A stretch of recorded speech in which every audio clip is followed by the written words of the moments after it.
अंबेडकर साहब ने तो कहा था कि सामाजिक समरसता अगर हो जाए उसी आधार पर दिया जाना चाहिए। ना तो आम आदमी पार्टी विल डिफेंड। प्रतीक जी, हिंदुस्तान में पहली एक ऐसी पार्टी है आम आदमी पार्टी जो शिक्षा पर अपने कुल बजट का 25% खर्च करती है। ये एक पहली पार्टी है। हम चाहते हैं कि हिंदुस्तान का बच्चा बच्चा पढ़ा लिखा हो, स्वस्थ हो और देश में योगदान दे अपना। उसी की अगली कड़ी पिछले 2-3 दिनों से पूरे हिंदुस्तान में जो रार मचा हुआ है, देश के गृह मंत्री ने जिस तरह से बाबा साहब का अपमान किया, उसमें एक अगली कड़ी उन सारे दलितों को सम्मान देने की कोशिश, उनको कैसे मजबूत किया जाए। यदि आप उच्च शिक्षा प्राप्त करना चाहते हैं, विदेश में कहीं भी जाना चाहते हैं, उसके सारे केवल एडमिशन। साहब ये तो मैंने बता दिया जी, सवाल उन्होंने रखा है, सवाल के जवाब पे आइए, मैं ऑफकोर्स हर नाम आपके पास आऊंगा। और ये कहते हैं कि हमने दलितों का अपमान किया।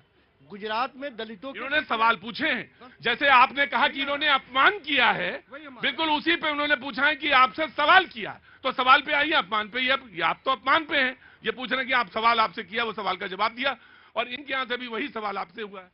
दोनों ने, बीजेपी कांग्रेस दोनों अटैक कर रही है आप पे। भारतीय जनता पार्टी द्वारा शासित जितने भी स्टेट हैं, सबसे ज्यादा दलितों की स्थिति वहां पे खराब है। कैसे है मैं बताता हूं।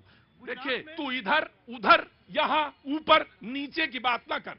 तुम अगर ये कहते हो कि गृह मंत्री, माननीय गृह मंत्री ने अपमान किया है, तो मैं पूछना चाहता हूं कि तुम्हारा वैचारिक आधार क्या है रिजर्वेशन पे, यह मैं जानना चाहता हूं, क्योंकि अंबेडकर पे चर्चा है। हरनाम की पार्टी आपसे पूछ रही है। हरनाम,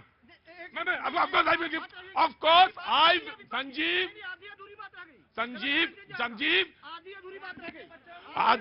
संजीव आधी अधूरी बात नहीं, ये जिंदगी अधूरी रह जाएगी, लेकिन अगर बात पूरी नहीं कर पाएंगे आप। 2 बार मौका लिया, now you wait, now you have to wait. देखिए, पहली बात, दोनों जो पार्टियां हैं, चाहे भारतीय जनता पार्टी और आम आदमी पार्टी, आज बाबा साहब की बात कर रही है, संविधान की बात कर रही है, आरक्षण की बात कर रही है। हमें खुशी है कि कांग्रेस की वजह से इनको आज मजबूरनवश बाबा साहब का भी नाम लेना पड़ रहा है। आम आदमी पार्टी की बात तो अगर मैं करूं, एक मिनट भाई साहब, आम आदमी की बात मैं करूं, तो आम आदमी पार्टी ने दिल्ली की सरकार में, शीला दीक्षित सरकार ने अंबेडकर रत्न अवार्ड शुरू किया था, जो कि इनकी सरकार ने आते ही बंद कर दिया। ये हैं, आपस में ही लड़ेंगे ये।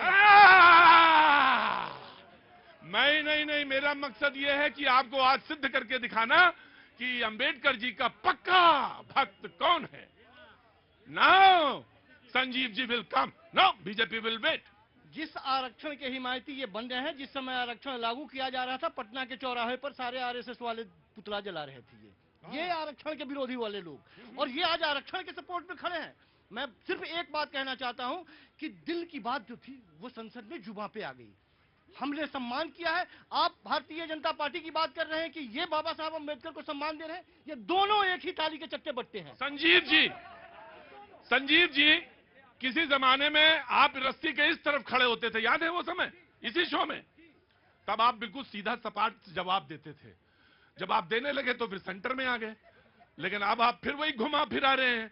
बताइए, जो सवाल पूछा, मैं सवाल फिर से दोहरा, और आपने अपमान किया है, यह सवाल आपसे है। आपसे भी सवाल है कि आपने अपमान किया है, और आपसे सवाल यह है कि आप कितने बड़े भक्त हैं, यह सिद्ध करिए। हाँ जी, रुकिए संजीव, बहस होने दीजिए। प्रतीक जी, चोर चोर मौसेरे भाई, अभी तो आपने देखा था। कौन दो चोर? दोनों चोर। लोकसभा के अंदर, बताइए,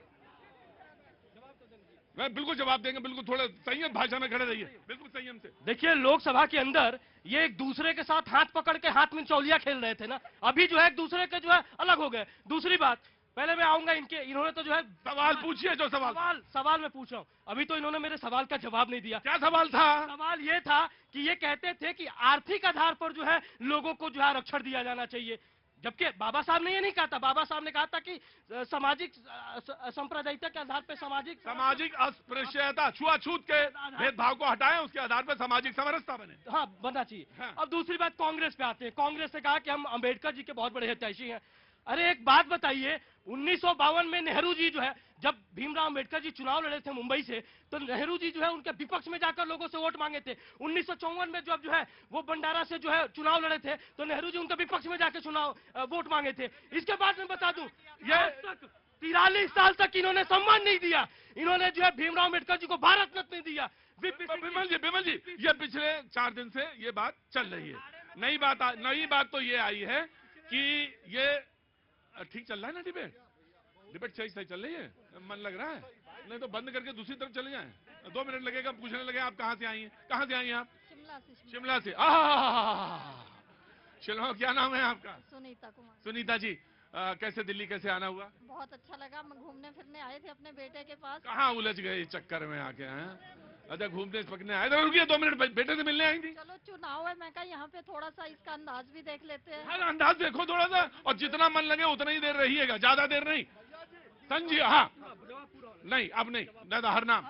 देखिए, भारतीय जनता पार्टी बार बार बाबा साहब को केंद्र में रखकर बात करते हैं। अगर इनकी 400 सीटें आती तो ये पक्का इस संविधान को बदलते, और ये मंशा अभी अमित शाह जी ने कह दी। और बार बार जो भाजपा हम पर आरोप लगाती है कि बाबा साहब को हमने चुनाव के बाहर खड़ा करा। बाबा साहब शेड्यूल कास्ट फेडरेशन के केवल इकलौते मेंबर थे 299 में संविधान सभा में, और नेहरू जी ने और कांग्रेस पार्टी ने उनको ससम्मान, क्योंकि वो योग्य व्यक्ति थे, विद्वान व्यक्ति थे, पढ़े लिखे व्यक्ति थे, उनको संविधान सभा का अध्यक्ष बनाया और उनसे संविधान की रचना करवाई। और बाबा साहब के हरनाम सबसे पहले उन्हीं को चुना गया था 296 में, 96 में, 296 में सबसे पहले बाबा साहब को ही चुना गया था, क्योंकि अगर सम्मान था, सबसे पढ़े लिखे थे, सब, एक मिनट विमल, सबसे योग्य थे, तो क्या सबसे पहले उनका चुनाव हुआ था? ये मुझे बताइए।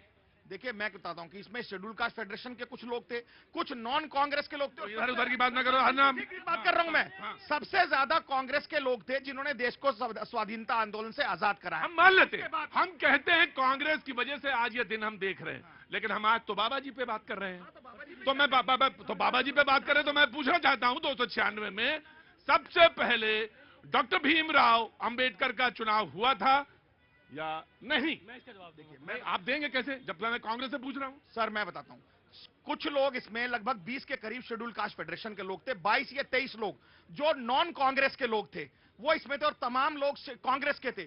उस सबके बावजूद भी बाबा साहब जब अकेले शेड्यूल कास्ट फेडरेशन की तरफ से रिप्रेजेंट कर रहे थे, तो कांग्रेस पार्टी ने ही उनको उनकी योग्यता के आधार पर नुमाइंदगी करने के लिए उस संविधान सभा का अध्यक्ष बनाया और उनके द्वारा रचित संविधान को अंगीकृत कर देश में लागू किया, और आज भी उसकी रक्षा करने के लिए कांग्रेस प्रतिबद्ध है। राइट, रुको संजीव। हाँ, अभी संविधान सभा की बात कर रहे थे, जैसे राहुल गांधी को गिनती नहीं आती, इनको भी नहीं आती है। अरे 296 व्यक्तिगत टिप्पणियां नहीं करेंगे, व्यक्तिगत टिप्पणियां नहीं करेंगे, व्यक्तिगत टिप्पणियों से बचेंगे। ये डिबेट है और इसको डिबेट के तरह पालन करिए जी। 296 लोग जो है उस संविधान सभा के कमेटी के सदस्य थे, जिसमें अंबेडकर जी का नाम ही नहीं था। अंबेडकर जी ने विरोध किया था, उन्होंने कहा था कि अंबेडकर जी ने विरोध किया था, उन्होंने कहा था कि अगर संविधान सभा में अगर मेरा नाम नहीं जोड़ोगे तो हम राजनीतिक जो है मुद्दों पे इस पे जो है हम बहस करेंगे, हम इसको जो है लेकर गलियारों तक पहुंचेंगे। उसके बाद जो है एमआर जयकर, उनको हटाकर उसके बाद जो है जयकर साहब ने इस्तीफा दिया था। उसके बाद अंबेडकर जी को राइट सवाल का जवाब था जी। जनाब संजीव जी, सवाल वहीं खड़ा है, बहस कहीं नहीं गई है, वहीं पे है जो पहला सवाल आपसे पूछा गया था। बढ़िएगा ना दाएं बाएं। ये दोनों सम्मान के आंकड़े गुलाबी दिखा रहे हैं पूरे हिंदुस्तान को। दलितों की स्थिति क्या है?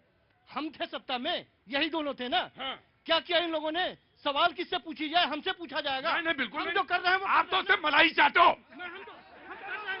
हम कर रहे हैं, दंगे की चोट पे कर रहे हैं, शिक्षा के लिए कर रहे हैं, गरीबों के स्वास्थ्य के लिए कर रहे हैं। आज भी हमने घोषणा की है और लगातार घोषणा कर रहे हैं। मैं सिर्फ ये कह रहा हूं कि ये दोनों, इन दोनों ने देश के दलितों को हाशिए पे धकेल के रखने का प्रयास किया है और रखा है। दोनों ने, ये दोनों साथ सत्ता में रहने वाले।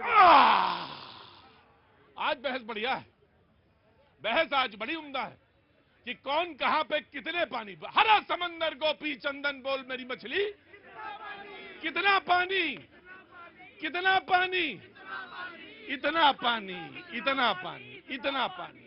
हरा समंदर गोपी चंदन बोल मेरी मछली, कितना पानी। आज बाबा साहब पे ही बात होगी। दलित चिंतक को बुलाऊंगा मैं पाठक जी, थोड़ा रुकिएगा। पाठक जी आज वेट करेंगे। पासवान साहब प्लीज, कौन सा समाज वो बनाना चाहते थे, कैसा समाज की कल्पना वो देख रहे थे? चर्चा तो हुई आम, कम से कम मैं तो इस बात पे हूं कि चर्चा तो हो रही है। अरे हम जैसे लोग भी तो चर्चा में उतर आए ना। तो मैं जानना चाहता हूं कैसे समाज की कल्पना थी उनकी, और वो समाज वो कैसा बनाना चाहते थे, ये जानना चाहते हैं लोग। और ये मौका है बताने का।